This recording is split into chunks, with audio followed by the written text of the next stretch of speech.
August 5th, 2005, myself, I've just promoted to lieutenant of 7 wardens in 3 counties. And I've got 2 young wardens with me on their first grow raid with that same group of really squared away sheriff's deputies that I mentioned before, the Santa Clara County Sheriff's marijuana eradication team. And the 6 of us are going into a grow site in the affluent hills of Los Gatos, Silicon Valley, basically. And we're hiking up on an August morning. We're looking down at Cisco, Facebook, eBay, all the tech capital companies. And we're an eye shot of this in the Silicon Valley foothills.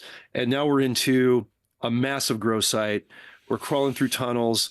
It is in the middle of harvest time. There's a couple of hard gunmen in there defending the grow.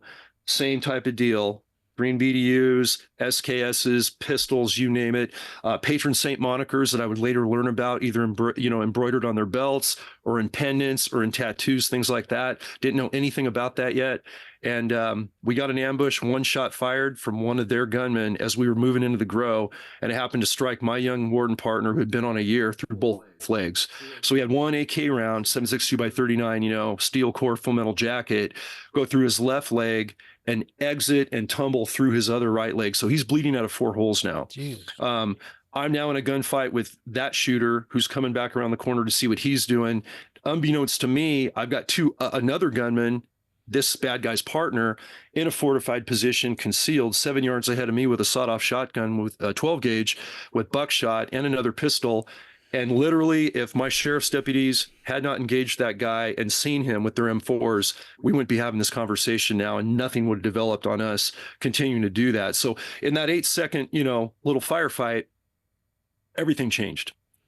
Everything absolutely changed. That was the first gunfight, Vince, where an officer in the country had been hit by one of these cartel growers, and it happened to be a young game warden.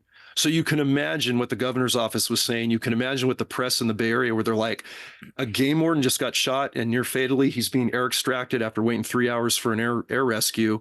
He's going into surgery. What are game wardens doing in this, man? That's not their job. Right. But brother, no one realized it is absolutely our job because of the environmental mandate and because we work in the woods. So but bonds were starting to really be built. Yeah. Until that point, they've never seen anything like it. Exactly. Exactly. I want to back up. There's so much to unpack there, brother. There's so much, and I want to. How far? Just to put in perspective for people who are listening to this and probably don't realize, how far is the border, the actual border from that location? Yeah, from where that happened in Silicon Valley, we're looking at about 500 miles. 500 miles. 500 miles, brother. And having started my career down in Riverside, San Diego County border, and I was starting to work with you guys on the Border Patrol side when I was a brand new game warden in 91, 92. I mean, I'm like 22 years old down there, learning to just do general patrol. And I've got, migration floods coming across my backyard down there on the San Diego border, working with Border Patrol guys right out of the Riverside office down there. But yeah, we're talking a long stretch.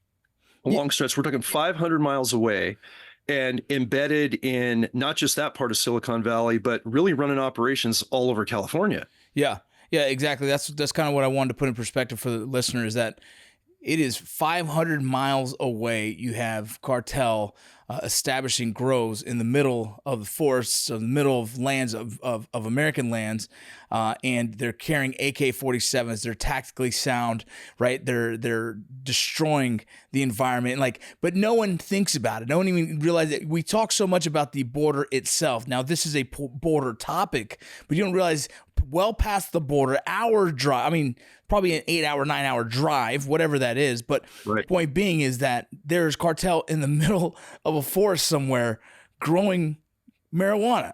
And at that time, I'm sure that was, when we were trying to catch as much marijuana as possible. Now it's probably different, but to walk upon that, I imagine when 2004, your first moment of seeing that, did you think at any point like, oh, this is Cartel? Or it was just like, what the hell is this?